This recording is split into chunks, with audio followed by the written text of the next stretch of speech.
Welcome to Deadly Night Tales.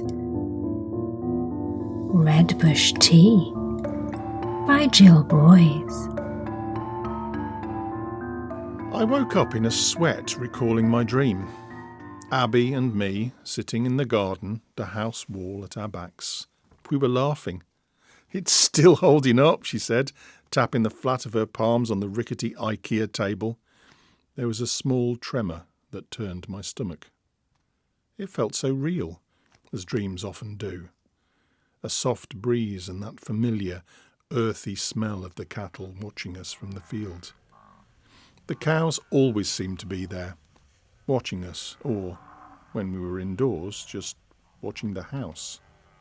In the dream, we were drinking tea, mine black, hers Redbush. Not such a big difference, but I think she thought these fancy little details made her better than me. Better? Maybe not, but more special, or something. The moon was high in the sky, almost full, like a child's ball, slightly flat at one side. It was luminous, with a pearly sheen that flooded the garden in lemony light, almost as bright as day. Then it was gone, snuffed out. The duvet felt suddenly low on warmth. 18 months now since... Time will heal, everyone said. I got rid of the Redbush tea bags, of course, just taking up space in the cupboard.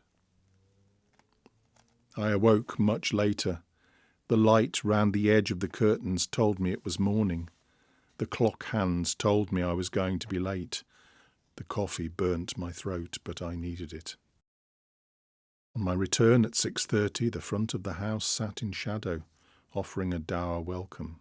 But at the back, the heat of the day clung to the brickwork, and the corner with the table and chairs sat in a pool of golden light. It might have been the first time I'd felt warm and hopeful since...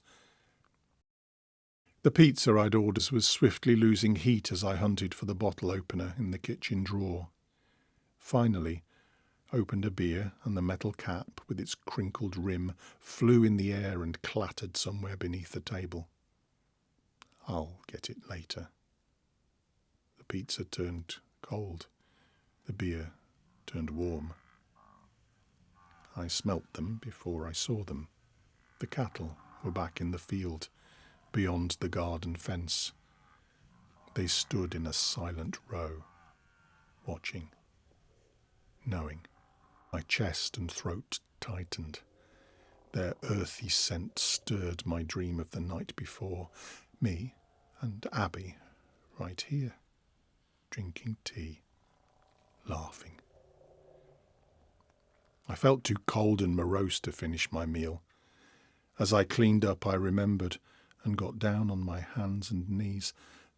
The bottle top. It was dark under the table. God, I was startled. Was that a frog lurking in the corner? No, not a frog. Something else. A slug. Such evil, pointless creatures. Salt. That's what you use to kill slugs. I pulled the table out and poured a stream of sodium chloride onto the dark, slimy blob. My distaste was so strong I began to feel nauseous. But I watched and waited for the slug to shrivel and shrink and squirm. But it didn't. Not a shudder. Not a quiver. Oh. Dead already. Using the open edge of the pizza box, I scooped it up. In the better light, I saw that it wasn't a slug at all, but a Redbush tea bag, glistening plump and wet in the last rays of the evening sun. From the field, the cows shuffled quietly. I went inside, and without even looking out the window to check, I could feel them, still watching. Thank you for listening to Deadly Night Tales. Please like, subscribe and follow us to help others find the show. And if you have a creepy story that you'd like a chance to have read on the show, please check the show notes for submission information. Thank you, good night, and sleep well.